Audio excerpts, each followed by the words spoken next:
Trust me when I say this, I really wanted to like this movie, but I didn't like it as much. And I believe that boils down to one reason: a flawed script. Welcome back, visionaries, to my latest video. This is my review of Rebel Moon Part 1, A Child of Fire. When the movie first came out, there were many people saying that the movie had a terrible screenplay. In the first 20 minutes or so of the movie, I did not see any of these problems, or at least they were not so apparent or obvious to me. So I thought it's just the usuals once again, where the critics are just bashing on Man of Steel or Batman v Superman because they don't like it, but when you go watch the movie, it's actually pretty good. And then after our main characters, Cora and this other guy, leave the farm and go out, that's when the movie started to get haywire. That's bad. Yep, the problems with the script has begun. The movie had so many great ideas, but it feels like it is trying to compact too many stuff into a 2 hours and 15-minute runtime. With that in mind, let's get into the proper review first. Here's a quick plot synopsis. Cora, a farmer in a quiet and peaceful village who has an intriguing past surrounding her, was having a calm and enjoyable day alongside with the other villagers, until this vessel of a Belisarius soldiers, the equivalent of the Empire in Star Wars, comes in demanding of food from them. While the soldiers were in the village, they mistreat the people, hence Cora has to venture out and find a group of people to work with to rebel against these Belisarius soldiers. So let's start with the good first.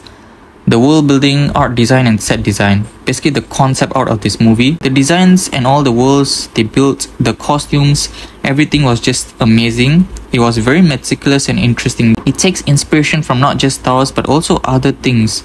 It feels very much alive for the most part. Then let's talk about the cinematography. I mean, it's a Zack Snyder movie, so this kind of a given. The visuals in Zack Snyder's film have always been ingenious, effective, and can leave you awestruck. This movie had these visuals, but compared to his other films, I must say this movie in specific had the least of it. Then let's talk about my third point, the first 20 minutes of the film.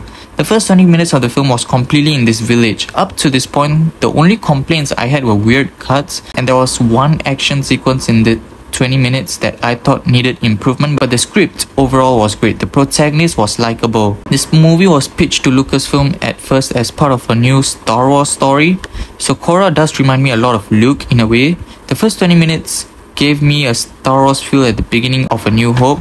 I really enjoyed that. However, after that, it just gets haywire. Then let's get to my final point. This is the only other good point I would say, the important moments. The way the film handled and directed the important moments, whether be it a crucial character moment or something else, it was done in slow motion and it was really beautiful looking at it. Then of course, let's get to my drawbacks. The first and biggest problem with this film is the terrible script. The story is great, but the execution of the story on the script is not. They had way too many stuff to cover in this 2 hours and 15-minute long movie. Too many themes, characters and worlds. This caused a lot of cheating in the script. Basically, there were a lot of plot holes. So after the first 20 minutes of the film, they leave from the farm and go to this bar, and the story just gets haywire from there. She literally goes into this bar and wanted to keep herself discreet. And then afterwards, she tells everyone at the bar her intentions. What? What the fuck? Yeah, I thought so too.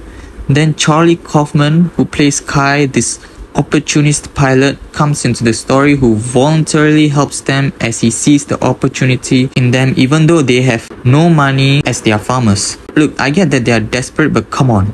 Doesn't the situation seem a little bit fishy? And then we recruit the team of people who are very interesting. Look, the characters are all very interesting, not just the main character, all the characters are interesting. This is what I meant by great story. It had interesting worlds and very likable characters with interesting past. My problem was how easily they convinced them to join the rebellion against the Belisarius. They were just squeezing in too many great things, man. Because of this, plot contrivances happen and consequently disappointment too. I mean, before a plot twist in the story even happens, I can see light years ahead. Then my second point, plot armor. I'm not kidding when I say there's way too much plot armor going on in this movie. It's either every person except for the main characters in the movie suck at shooting, or the main characters just got too much plot armor. The latter part seems more convincing to me. The third point, pacing issues. The entire movie is fraught with pacing issues. The edits and cuts were weird and needed a lot of work. Then my final point I'll touch on is the action sequence.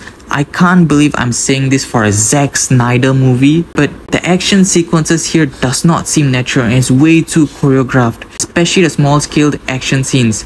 The large-scale ones were great though. Overall, a messy movie which I did not feel any emotion except for 2 scenes with great tension in them, which happened in the first 20 minutes of the movie. Overall, I have to give this film a 4 out of 10. I did not enjoy this movie. I really wanted to like it, find more points that is of redeeming quality for it, but it's really hard doing so. If you like this video, click the like button. If you want to see more stuff from my channel, I'll see you guys next time because it's always the best.